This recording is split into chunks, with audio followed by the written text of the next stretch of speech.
Hello everyone, this is Rahman, founder and CEO of the Forex Inc. I hope you all are fine and doing well.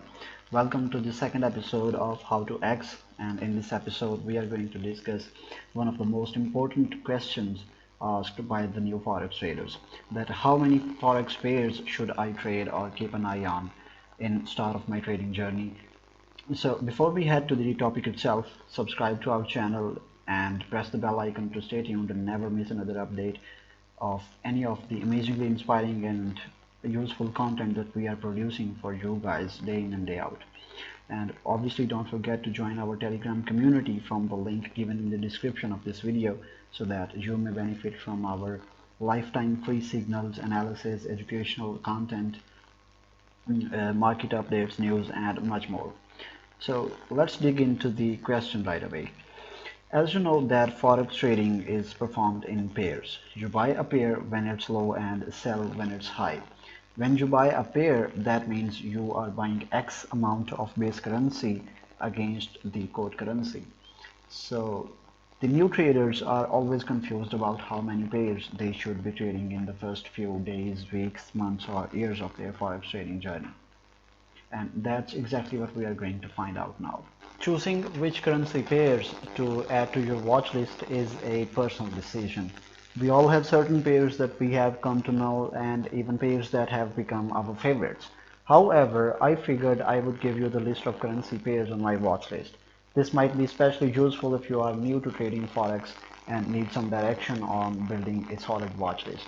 So just go to the description of this video and there is going to be a link of a PDF, and there are a lot of pairs included in that PDF, and you can just go to the PDF, check out the pairs and add them to your watch list. So this gives us 26 currency pairs to watch, which is more than enough. If you are just starting out, I would advise choosing half of this amount, so maybe 10 to 15 pairs.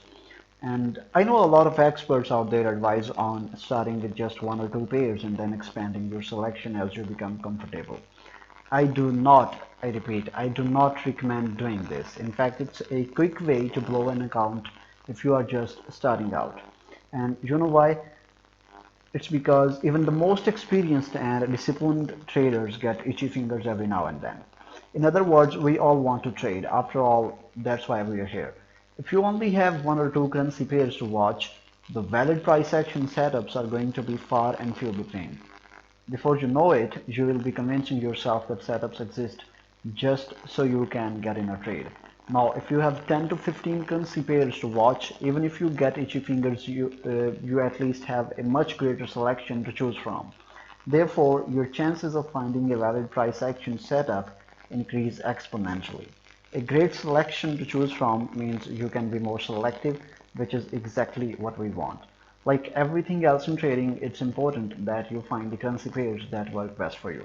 There are a lot more pairs out there than the ones I watch. However, the ones listed in the PDF or in the list are the pairs I have come to know and understand. So what's the best way to build your list? The best way to build your list is to simply go through each pair and start looking at key levels in the market. Look back over the last 6 months and take note of how the pair moves. Does it produce great levels? Is it too choppy? Some currency pairs I won't even consider simply because they are far too choppy. I don't mind some overlap from day to day, but if trends are hard to follow because the market is too choppy, then I'll move on to the next pair. There are far too many currency pairs out there to settle on ones that don't move in a way that's conducive to trading price action. One last note about choosing your currency pairs to trade. Check your broker's spread by clicking new order. If you are on MT4, MetaTrader 4 or MetaTrader 5, some brokers have ridiculous spreads on certain currency pairs. Just be sure not to actually place the order when you do this. You should also check the spread before every order. I never place a trade without first making sure the spread is reasonable. This is especially important when the market first opens on Sunday, as well as the 3-hour window between the New York session close and the Tokyo session open. There is nothing worse than jumping in the market only to find that you are already down 10 pips. I hope this lesson has helped you get started on building your watch list. Just remember that it all comes down to finding the currency pairs that you are most comfortable with. Thank you so much for watching this video. Give it a thumbs up and share it with your fellow traders, and see you soon.